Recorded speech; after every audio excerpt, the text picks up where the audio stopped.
Welcome to Let's Talk Color. I'm Amy Wolf, Principal Designer at Amy Wolf Color and Design. And I'm Amy Crane, Founding Designer at Amy Crane Color. We're both professional color experts who specialize in architectural color. We met while training, and years later, the conversation is still going strong. We both live our lives immersed in color and design. We often agree, but sometimes we don't, because color is personal. Color truths, however, are universal. In each episode, we'll unravel the mystery of choosing color for your home or business, both inside and out.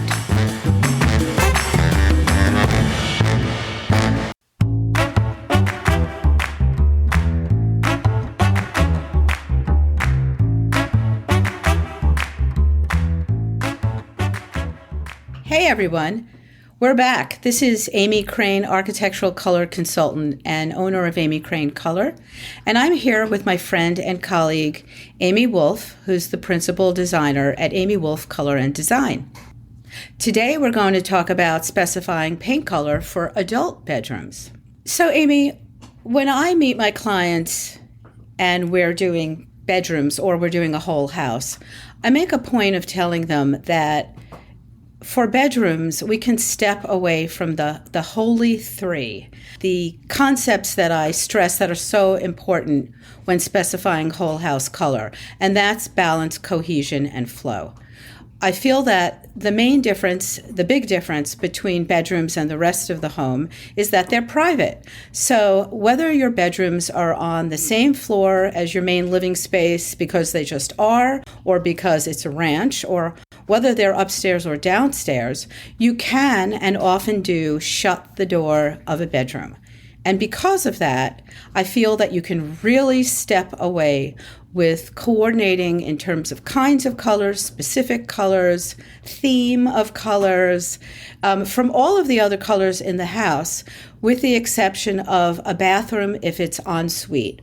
Then you have to really think about tying these two rooms together. And obviously, if you can pull the same color into an ensuite bathroom, that's great. But sometimes the fixed materials are such, countertops, tiles, floors, cabinets, etc., are such that you can't use the same color, in which case, you still have to work to coordinate it. And when all things fail, you can certainly go for a neutral in that bathroom that still works with the color that you went with for the bedroom. What do you think about bedrooms and how they have to or don't have to tie into color of the rest of the house? Well, I absolutely agree with you. I think that, I always consider bedrooms as sort of their own little separate universe, particularly if they're on a second floor. But it's interesting. As I first heard you saying this, Amy, I thought back to my house in Florida, where I lived in this kind of big sprawling ranch house.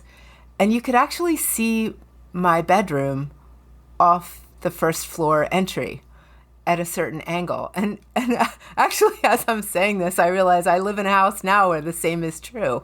We wanted to have our bedroom on the first floor.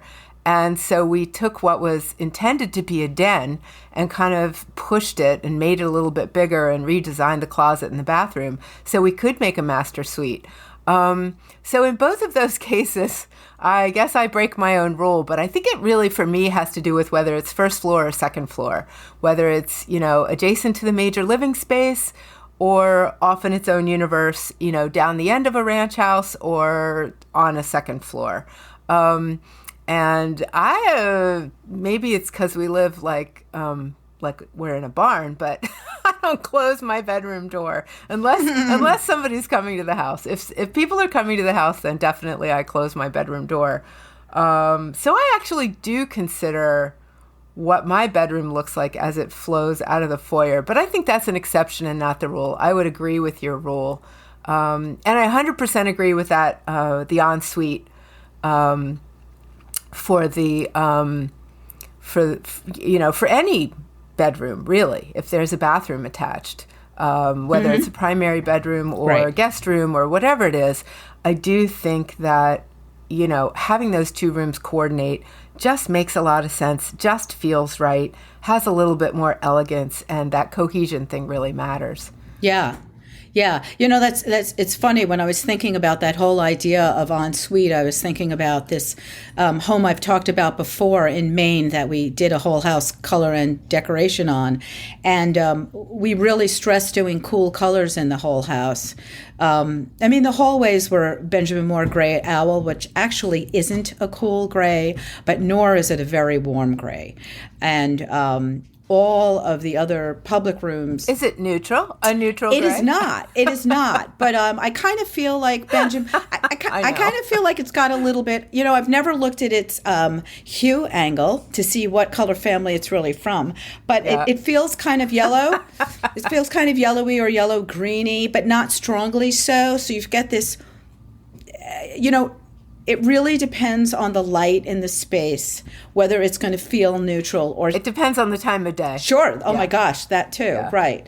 But otherwise, the primary bedroom, some other bedrooms, the kitchen were all really cool colors, blue, blue greens, blue, green grays. But all of the bathrooms, and there are many of them, 2 of them en suite because there's 2 primary bedrooms on 2 different floors, had fixed materials that were super warm. I mean, the cabinetry was cherry, and the countertops were, I think they were granite. They were like black with warm veins through it. And there was not a way in hell to tie that into the blue greens that so many of these bedrooms were. And one was a gray lavender. So at that point, I just said, look, although it's attached to the bedroom, it does have to work amongst itself. It has to be good standalone, even though it doesn't stand alone. So I picked warm neutrals. Sure, warm neutrals to work with what was in there because that's what we had to do. So, sometimes that happens, but it's fun to talk about perfect world. So Amy, what kind of, are there any paint treatments, paint approaches, just things you do choosing a color palette for a bedroom that you might not do in other rooms or do as quickly in other rooms? I mean, the first thing I'll say is I think that, we talk all the time about paint color being all about psychology and physiology, What is the emotion that it evokes, and what is the physical experience of being in a space with any particular color? And I feel like that physiological argument is never stronger anywhere than it is in the bedroom.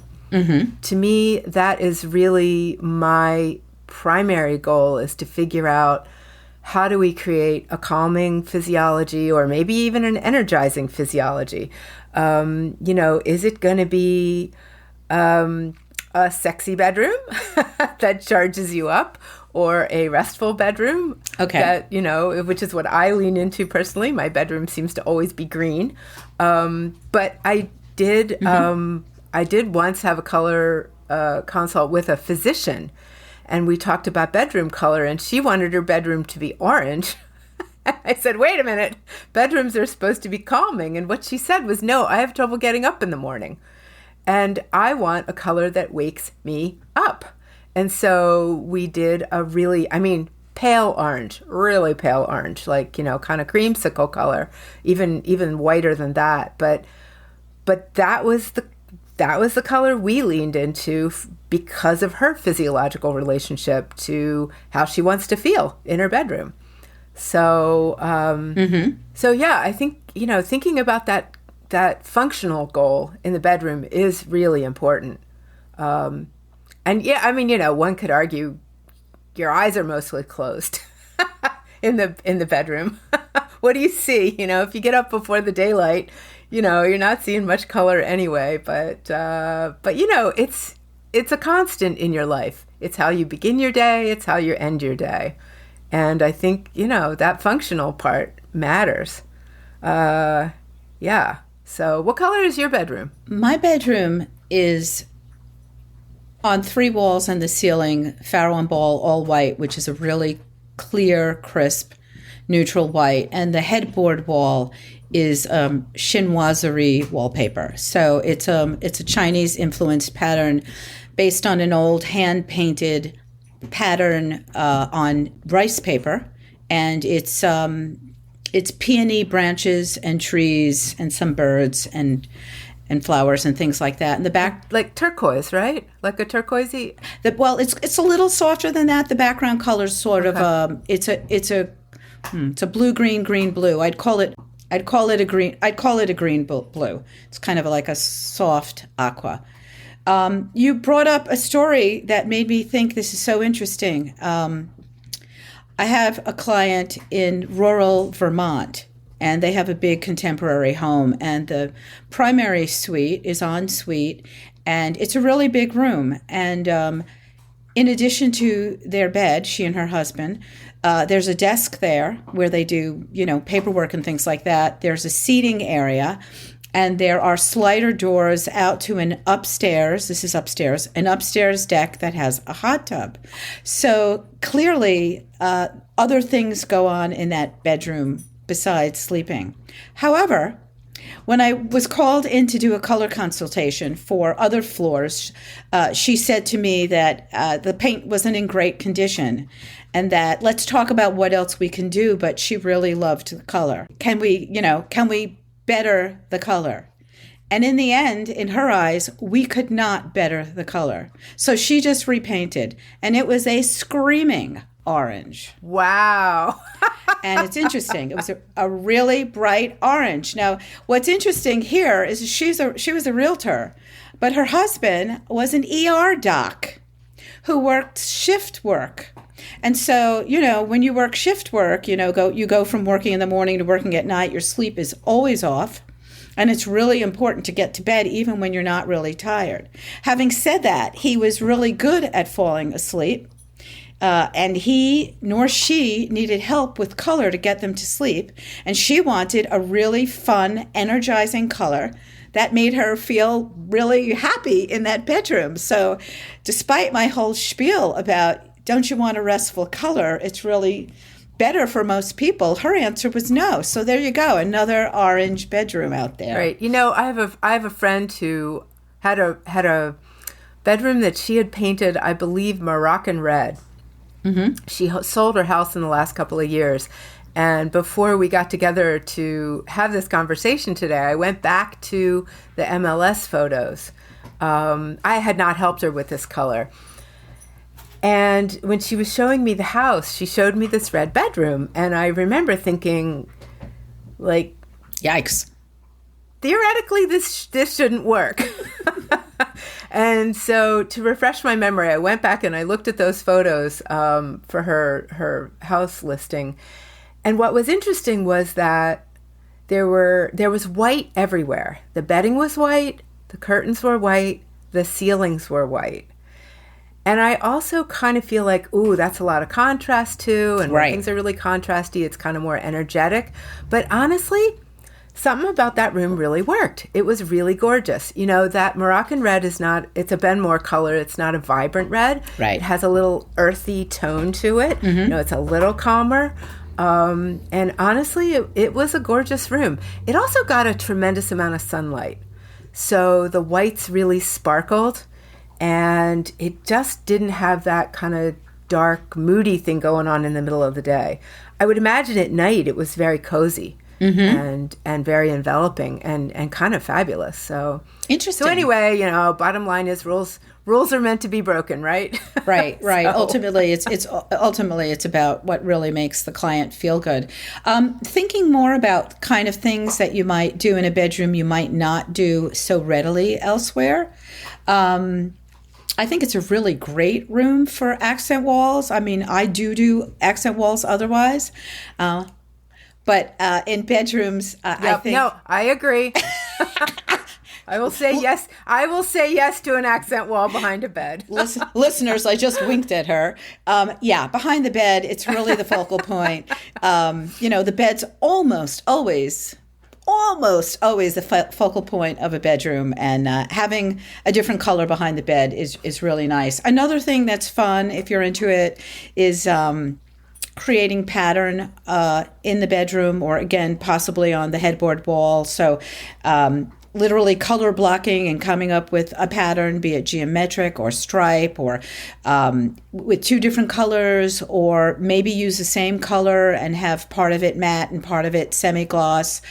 Just coming up with something fun. I think fun is a great descriptor. And the other thing is dark. So, there's a whole world of people out there, myself not included, who really need a dark bedroom. These are people with blackout curtains or who wear masks at night. I just need it quiet as a pin, but I could have light. That's me. I could have light shining in my eyeballs and I'd fall asleep. So, a thought could be you want it dark anyway. Why don't you embrace a dark color for your bedroom, a place where cozy really, really could work well for you, whether it's big room or small room, whether it's a naturally light room or not a naturally light room. That I just read the most popular bedroom color Googled for the past year, this is shocking, is black. And and I think back to 10 years ago when I started color consulting, and in those ensuing years, 2012 to 2000, maybe 15 or so, when you'd start to see just the beginning of black being used, interiors, not necessarily in bedrooms, but perhaps in bedrooms. You started to see it on Pinterest and, on whatever, Architectural Digest online and whatever. It was like coming out, and it was in the ether. And I think about, I wouldn't even suggest it to a client. I mean, for me, a black room, you really have to have a set of criteria that are just right to make black really great. And, not every room has that. I had a client who had a contemporary house with a lot of wood trim. It was in the woods. It was in Woodstock. And they wanted, the main color was a gray. It was sort of, it was a cool gray. It was Bunny Gray by Benjamin Moore. But the husband was colorblind, literally colorblind. And so, he saw tones. Their bedroom was upstairs in a loft area, and the Bunny Gray was brought upstairs to like the hallway and then their loft bedroom. And they wanted some kind of accent just for visual interest, but keeping in mind the husband was colorblind. And so we put toucan black, another Benjamin Moore color, behind the headboard, which is a sort of a soft black, just to give him contrast. So there was some visual interest for him to accentuate that wall. So very shocking to learn that so many people have embraced black for a bedroom and are interested in at least researching it. It's crazy, right? I was going to guess navy blue or, really dark blue. That's been around a while. I'm stunned. I did have a client recently ask me to help her pick a black for her dining room. She was going to put it over white wainscoting, and I kind of dialed her back into a softer charcoal color to kind of give that impression of black. So I think it's interesting to think about how can you create that vibe without going all the way into black. And I think I have, I'm going to say rarely, maybe never had anybody ask me for black. Somebody talked to me briefly about black, but her spouse absolutely 100% vetoed it. So well, that didn't go down. Black exteriors, gotta love it, but a chacun son goût, right? To everyone their own taste, but I can't imagine waking up in a black bedroom in the morning. That said, when you first said black, my first thought was, Lord, what do you put on the ceiling? But if you did that black and white bedroom thing, sort of analogous to my friend's red bedroom, where everything else was white, I don't believe physiologically that sharp contrast of black and white is really good for the human eyeball and brain. That's really what we've been taught in our IACC training. And I stand by that, but it could look beautiful. I just don't know whether it's a great way to live. So, that's another thing we should talk about too is, how much time do you spend in your bed looking at your ceiling? We talk about the ceiling being the fifth wall. There's probably no place more important than that than in the bedroom. And, so what do? If you paint black walls, white ceiling, do you tone that ceiling down? Do you put a color up there? I mean, you got a lot of options to reduce that contrast. I don't know. What would you do? Yeah, I'm in agreement with you. I absolutely would not want black on the ceiling. That's just a cave. I don't care how much you like it. I just say no. Nancy Reagan, just say no. Yeah. I think a color is an interesting idea. It would have to be muted. And then there's the issue of what's happening with trim. Is there crown molding or not? So are you going to be going from black to white to color or not? So that would influence my choice as well. I mean, I would only go this direction if a client really, really wanted it.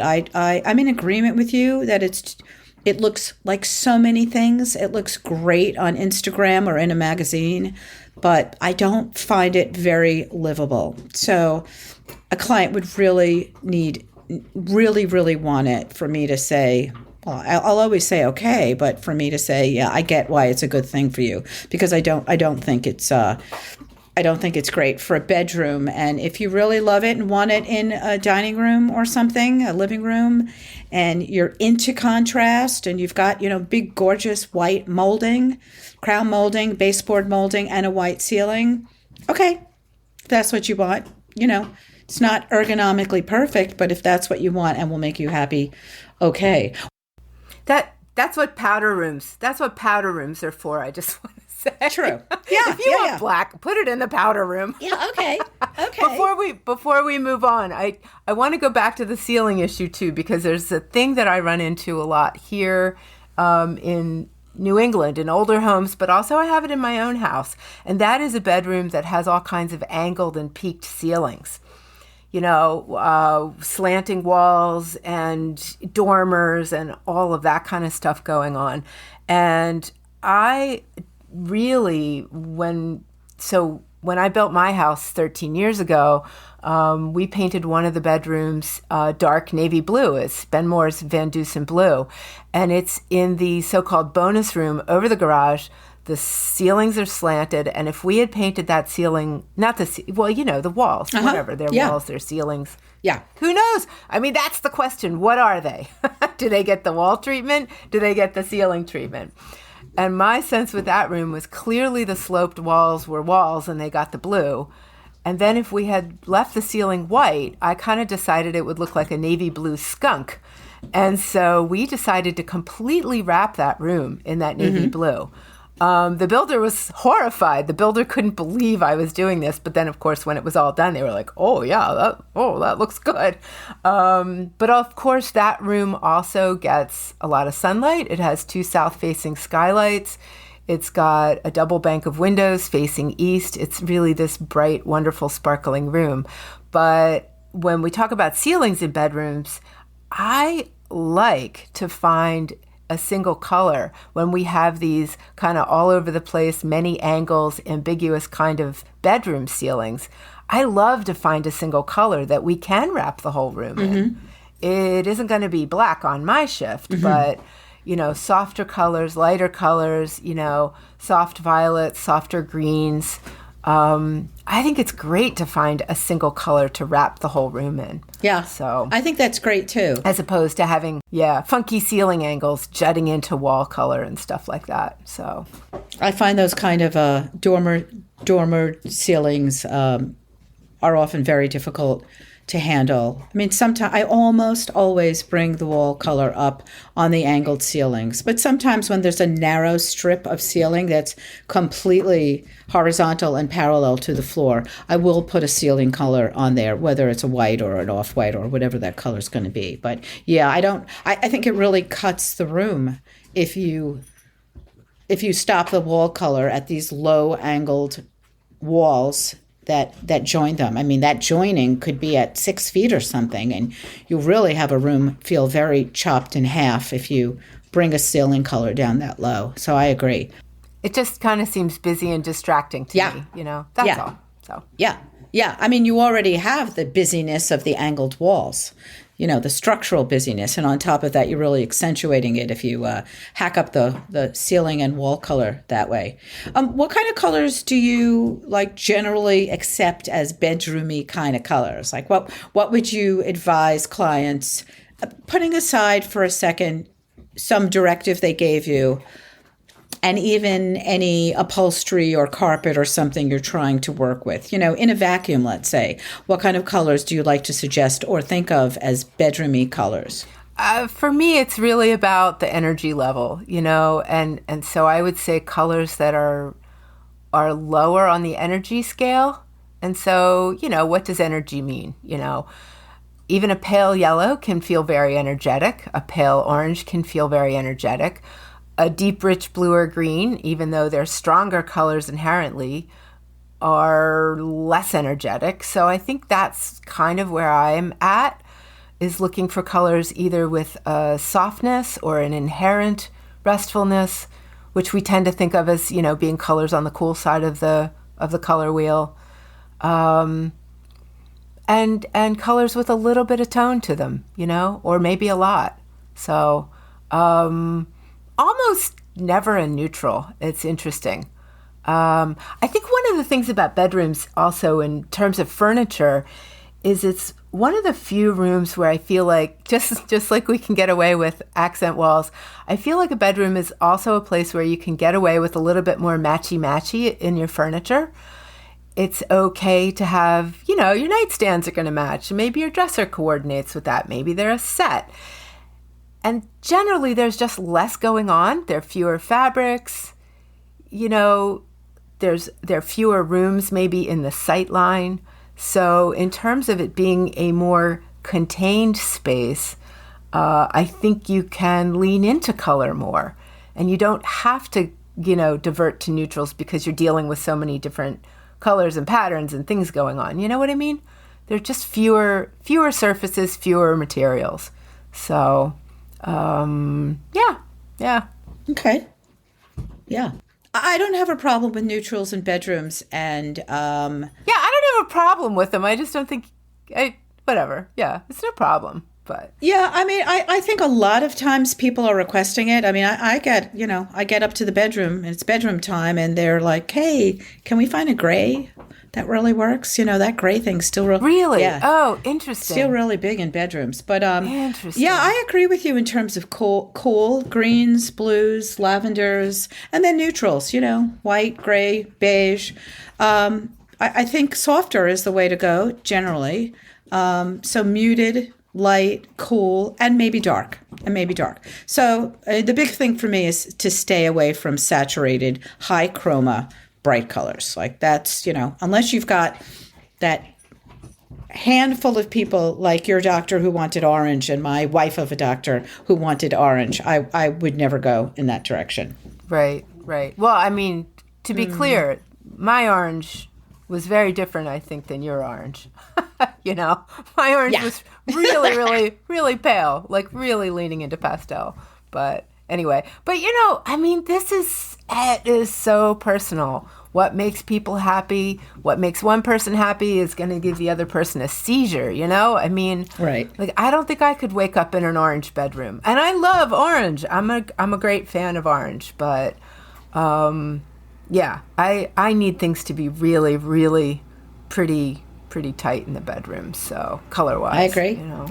Yeah. Serenity is key for me. You were talking about your bedroom with the wallpaper, and all the other walls are white. And what I'm finding in my bedroom is I'm also looking for wallpaper. Yes, I'm doing an accent wall in my house. Woohoo! And for me, what I'm finding really to be critical is that I want to paint the whole room the same color as the ground in the wallpaper. Right. You don't want the contrast. And